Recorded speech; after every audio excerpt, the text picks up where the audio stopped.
अखन अहाँ सब सुन रहल छी अमजन म्यूजिक की शानदार प्रस्तुति। डीजे मनीष रक्सौल। तोहरा समान में है जो हक लगे तो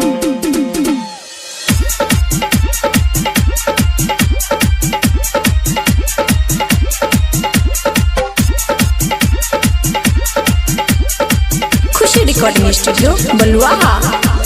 घास काटे जइबे गे काटो न पैबे, घास काटे जइबे गे काटो न पैबे, घास में कचिया अटक जेतो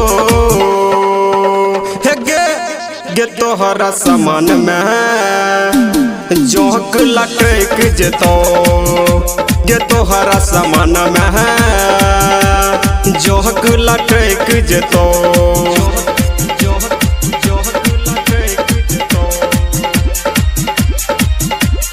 डीजे मनीष रक्सौल।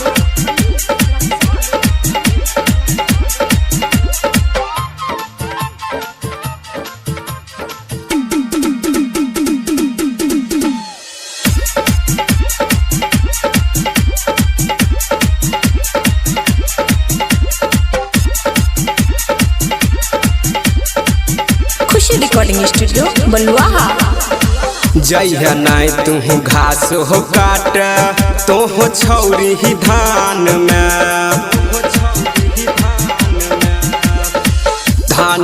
गे रहै छै जकवा लटक जैतौ समान में। जइहा नाय तू घास हो काट तो हो छौरी ही धान में गे रहै छै जकवा लटक जैतौ समान में। हे गे काटै ले बैठबे लटक जेतो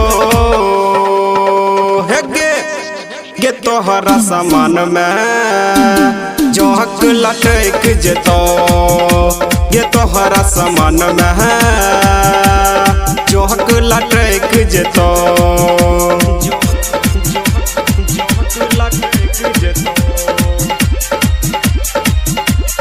डीजे मनीष रक्सौल।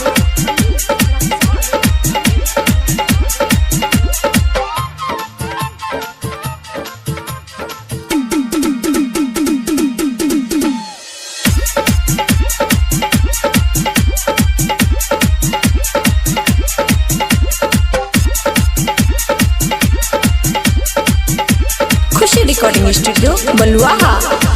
आई काल्हि के धान में है जकवा रहै छै फैलल गे,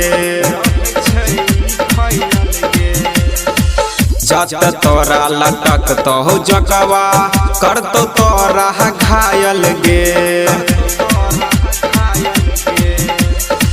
आई काल्हि के धान में है जकवा रहै छै फैलल गे, जत तोरा लटक तो जकवा करतो तोरा घायल गे। हे गे सुइयो दवाई से ठीक न है तो हे गे तोहरा समान में जोहक लटक जेतो, गे तोहरा समान में जोहक लटक जेतो।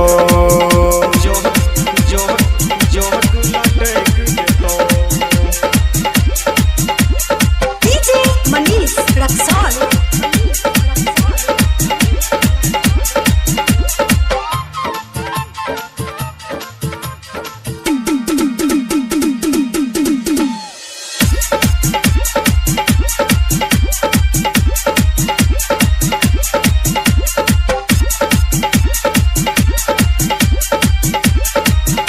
खुशी रिकॉर्डिंग स्टूडियो बलुआहा।